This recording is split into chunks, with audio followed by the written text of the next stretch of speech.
guys, I'm here again with Kathryn Bennett with the Nashville Ballet. Welcome back to the show, Kathryn. Thank you, Jenny. I'm happy to be here. Well, I'm really excited to have you here, Kathryn. Listeners, Kathryn is my friend IRL in real life. And so I thought it would be fun to have an actual friend who I talk to all the time play this new game with me for the first time. Kathryn, are you ready to play Who Wants to Be a Nonprofitaire? I'm so ready. I'm nervous, but I'm so ready. I'm nervous too, but it's going to be great. It's going to be so fun. Let me explain real quick how the game works. So you're going to play to win up to $100 for a donation for the Nashville Ballet. I did try to get funding for $1 million, like Who Wants to Be a Millionaire, and I just came up a little short. So we're going for 100. Well, every dollar counts, you know? That is spoken like a true donor relations professional. Well, so the game works just like Who Wants to Be a Millionaire. I'll ask you increasingly more difficult questions. You can win more and more money for the Nashville Ballet. If you answer a question correctly, you can either stop playing and cash out your prize then, or you can choose to answer the next more difficult question. But if you answer incorrectly, you lose all the money you've earned. No pressure. Are you ready? All right, let's do this. All right, question one for $1. Okay. Through what entity do you apply for and receive 501c3 status in the US? The IRS. Bam! Ding, ding, ding, ding. Yes. $1. I was going to be so embarrassed if I got that wrong. Kathryn, are you ready to go for question two for $5, or do you want to stick with your $1 prize? Let's go. Okay. All right. So when you are a board member of a nonprofit, you sign a bunch of policies, right? So what type of policy requires a board member to act in the interest of the charity rather than in their personal interest or the interest of some other person or organization?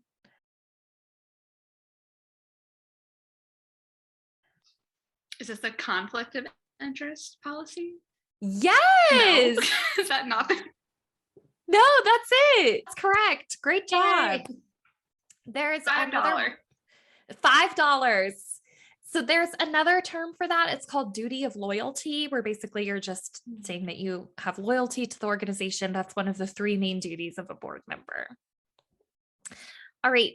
Now, Kathryn, you've been doing great, but the questions are going to get harder. So I feel like this is a good time for me to tell you about your lifelines in case you need them. Perfect. Let's hear them. Okay. So if you feel unsure about how to answer a question, you get 3 lifelines you can use anytime during the game. Your first one is called Ask Ollie. My puppy Ollie, who happens to be the mascot for my book club, is apparently super knowledgeable about nonprofit matters. So you can ask what she thinks if you need help. Your second lifeline is just skip the question. You just skip the question and we move on. And your third lifeline is rock, paper, scissors. So if you feel like you're totally out of options, you can play rock, paper, scissors against me. Ooh, okay. These are fun lifelines. Okay. Them. Are you ready for question 3 for $10? Let's do it. All right. So when we're thinking about fundraising, what is the blanket term for all donors, corporations, community foundations, et cetera, that provide grants to nonprofit organizations?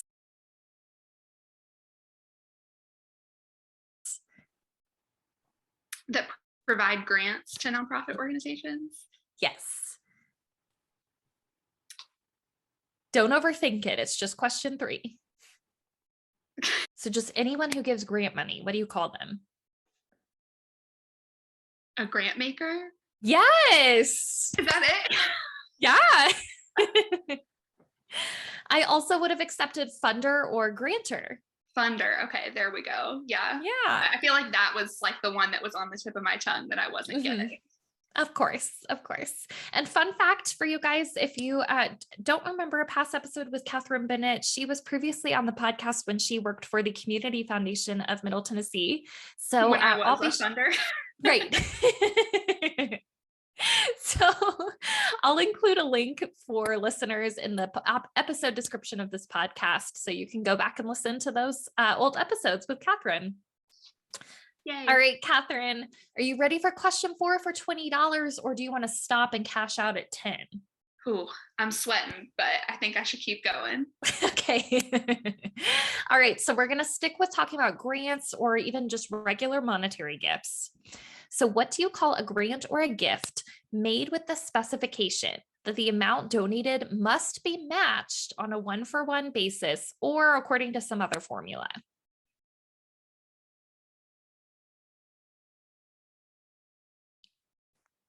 Do you want me to give you an example, or do you want to use a lifeline? Yes, let's use a lifeline. Okay. My dog just let out the biggest sigh. He's like, come on, Mom. Already using a lifeline. Okay, well, so your lifelines are Ask Ollie, Skip the Question, or Rock, Paper, Scissors. I'm interested to hear what Ollie has to say. Okay, let me ask her. Hold on. Okay, Ollie thinks that this is a matching gift. Okay, that's what I was thinking, but it felt too obvious because it was like in the question. Remember, there are no losers on the show. And so take that into account. All right, let's lock in matching grant then. Okay, yes, that's correct. Ding, ding, ding. Yay. And I wanted to ask you, Kathryn, at the Nashville Ballet, do you guys ever have matching gifts that you use in campaigns? We do, yeah. For our year-end campaign, we had a board member step up to provide some matching funds, and it definitely helps to generate excitement among the donor base. So we love those. Yeah, tell me more about that. Why do donors like matching gifts? I mean, I think it's a really easy way to make the impact of your giving like double. It's literally like in the definition of it, but I think it feels good as a donor to know, like, if you're the one providing the matching gift, to be like, okay, well, I have the ability to write a big check, but it's going to go even further because it's going to help to really like amplify this campaign and to get donors more excited and to have a bigger reach. And if you're a donor who is, someone who's giving more on like a $10, $20, $100, $200 level, you can feel good knowing that you're making an even bigger impact when making that gift. Yeah, absolutely. Okay, great. Awesome. Well, so you're at $20 right now, Kathryn. Do you want to answer? Yes, let's do it. Okay, awesome. So what type of nonprofit organization provides fiduciary oversight, financial management, and other types of administrative services to help build the capacity of charitable projects?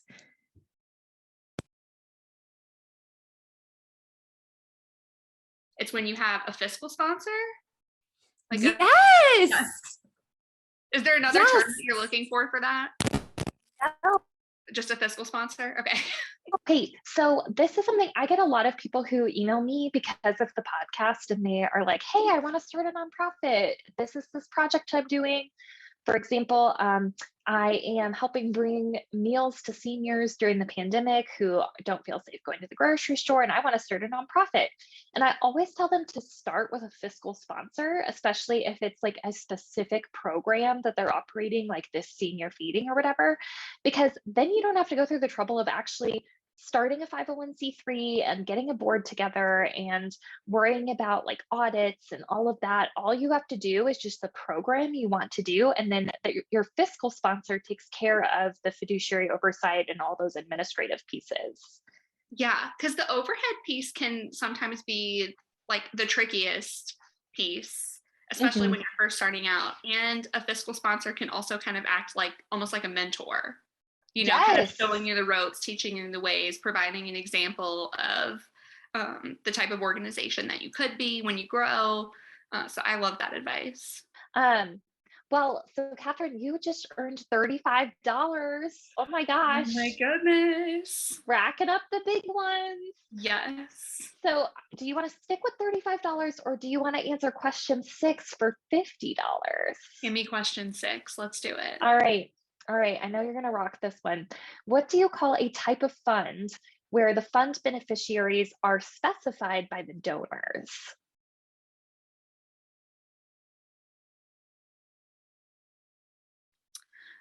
So that would be like a designated gift, or I'm trying to think of like another term that we might use for that. Designated gift is the answer. Yeah. Perfect. There's also restricted funds. Restricted funds. There we go. Yeah, which basically means that, if a donor gives you money and they say, I want this money to go toward your capital campaign to build a new building, you can only use that donation toward the capital campaign to build a new building. Whereas most donations that come in from individual donors are unrestricted, and they're just giving you money that you can do what you please. Well, within your mission, what you please. Right. So, Kathryn, does the Nashville Ballet have any sort of restricted funds like that? We do. So we call them like underwriting opportunities. And so people might want to support a particular like ballet that we're working on, or a particular initiative. We have a point shoe fund because our dancers go through a lot of point shoes. They go through like a pair a week, which I did not know until working for Nashville Ballet, and that costs a lot of money. So people can, our donors can put their dollars into like specific buckets like that. We did have a pretty large capital campaign within the last 10 years. So we have donors who recently participated in that. And then we have our annual fund for those unrestricted funds.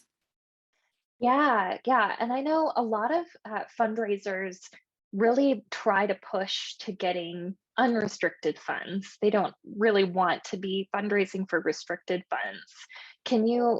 Why is that? Why would you want people to just give their money? Because then you're able to put it towards the greatest need. And I think too, when you're thinking about renewing those donors for the next year, maybe, say they like wanted to fund, in our case, a specific performance. Well, next year we're not going to be doing that performance. So then you have to try to find another reason for them to give, something new to inspire them. Whereas if they're already locked in for the annual fund, I think it's a little easier to have that renewal conversation. Yeah, that totally makes sense. Same with capital campaigns. You're not going to always be doing a capital campaign. Yes. Yeah, that makes sense. Okay. Well, good job getting up to $50. Our next question, number 7, is for $75. Okay. Do you want to go for it? Let's do it. Okay. So we're going to go pop culture now. Okay. I like pop culture. So the 2016 motion picture called Sully? Yeah, I didn't see it, but it's about the captain who landed the plane in the Hudson, Tom Hanks. Correct. Yeah, Tom Hanks played Sully. If you haven't seen this movie, you may not get this question right. You may have to use a lifeline. Good thing I've got some lifelines left. Okay, so question 7 is, which nonprofit organization was heavily featured in the 2016 major motion picture Sully?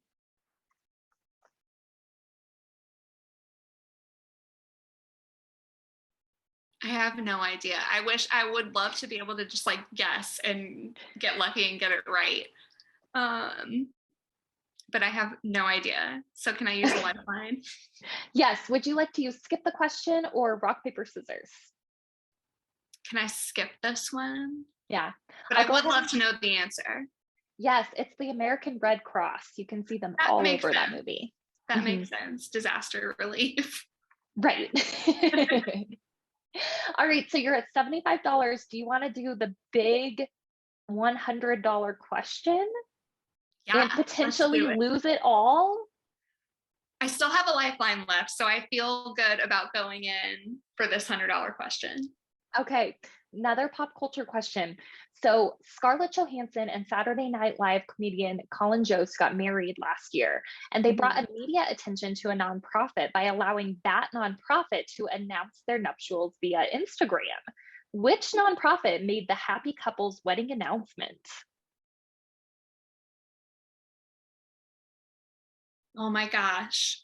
I see this is a nonprofit that I follow on Instagram because I remember seeing it. Was it like a Meals on Wheels? No. Yes. Yes, it was Yes. Meals on Wheels. It was Meals on Wheels. Yes. Yay! You won $100. Yay. Thank you for that hint there. I don't know what you're talking about. Yes, congratulations. You just won $100 for the Nashville Ballet. That is very exciting. This was a really fun way to raise some money. Okay, good. Thank you so much for playing. I'm going to make the donation on the Nashville Ballet's website as soon as we're done here.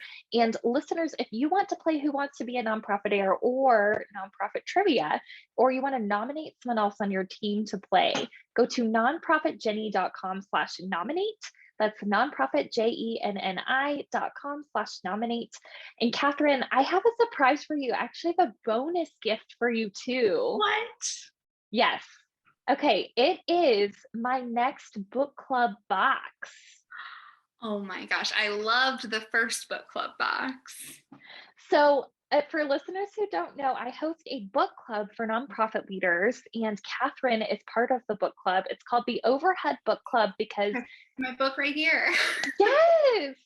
Yes, so, the Leader's Guide to Unconscious Bias. I've loved it. Yes, and I've loved having you in the group.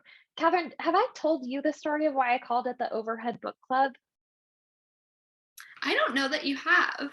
Okay, well, I decided to call it the Overhead Book Club because if you are investing your time and money in the book club, then you're investing in yourself or your organization's overhead because we are our organization's overhead. And I don't think that that should be a bad thing that we're making investments in ourselves and our professional development.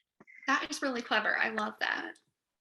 And so I'm going to show you what you're going to get in the book club box for March. Yay. And maybe you can tell listeners what you're seeing. Okay. Oh my gosh. And I get to see the next book. Oh, yes. Can I say it out loud or is it a secret? No, go for it. Okay. We'll be reading The Deadline Effect, How to Work Like It's the Last Minute Before the Last Minute by Christopher Cox. That's interesting. I haven't heard of this book, but it sounds like it'll be a helpful read. Okay. And then, okay. So we have all the packages are wrapped and one says open after reading chapter 1 and another says open after reading chapter 5. So it sounds like they're tied to the book, which I'm very intrigued by. That is super cool. And then a blind date with a book, which I love. I had so much fun like opening up in my last box what my blind date would be. I loved the surprise and it was a book that like seemed to really fit my interests. So I'm very excited about this and just the idea that it's an excuse to recycle an already loved book. Yeah. So the blind date with a used book was the most popular item in this last book club box because people loved the surprise aspect.